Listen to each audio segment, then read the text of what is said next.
Hello, fellow knights. Welcome back to another video. So, in this video, I'm going to be talking about this article that randomly popped up on my feed. That I didn't go into the article yet because I rarely ever read the full article before reading um before I record the videos. But I do find myself agreeing with this sentiment that Daniel Radcliffe believes that every child star should be in therapy.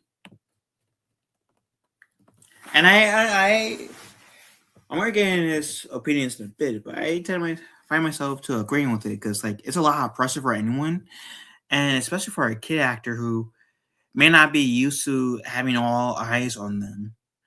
And so I know that can do a lot on a kid's psyche, especially if some of those kids are maybe getting abused on set. Like for example, I think the most prominent example of this that comes to mind for me is Amanda Bynes.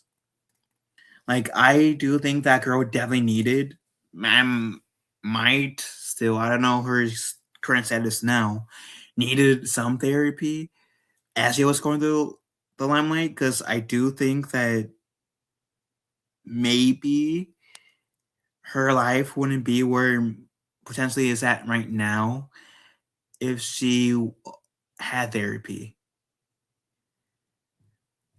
And if Daniel Radcliffe's reasonings for cases like Amanda Bynes, I can understand that. I can get bored with that. But he is a child actor star himself too, so it puts even more weight onto whether or not he thinks child actor stars should be going through therapy or not. But let's read why he thinks that. Daniel Radcliffe is getting real about child stardom, saying therapy for young actors shouldn't be encouraged. It should be mandatory. And there's a heartbreaking reason why he believes that.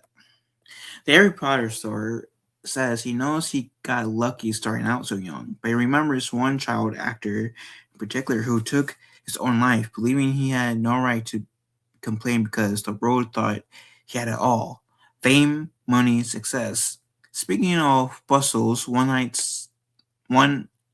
stand with Daniel Radcliffe, he said that illusion, the child actor or actors are living the dream, can be crushing behind the scenes, which is exactly why therapy should be built into the system. Interviewer Charlotte Owen added therapy can just be as valuable for people who seem totally fine, a way to stay mentally strong before things spiral. And Daniel agreed, saying the best time to start therapy is before you think you need it. As of the resources he had during Harry Potter, Daniel notes it was the early 2000s in the UK, so mental health resources weren't exactly front and center. And he says he was lucky to be surrounded by great people who made the experience a positive one. And that's sad. I'm not saying everyone will have this expectations on every store, but it's sad when a kid feels like they have no right to complain because they feel like the public makes it seem like they have it all: fame, money, and success. That's sad. And my heart does go out to every youth that it is in the public eye. Well, every youth that goes into is going through a hard time, but more specifically going through the public eye, because I know going through stuff that's never easy. Going through the public eye, like I said earlier, there can be tremendous pressure, especially to the younger people. And so, yeah, I agree with Daniel Radcliffe. I think it shouldn't be an option. I think it should be mandatory for the youth, for sure. So they can have a place to talk about their issues, to have an adult in their life saying, just because you're famous, just because it's to the public eye, you seem to have it all. It's okay to complain, per se, quote unquote, complain. Everyone goes through stuff. Just because you're a actor, just because you're famous, does not give you a right to have issues of your own or like complain about them to someone. In their words, in the article's words, not mine. To vent to someone, to confide in someone, because we all need that. It doesn't matter who, if you're famous or not.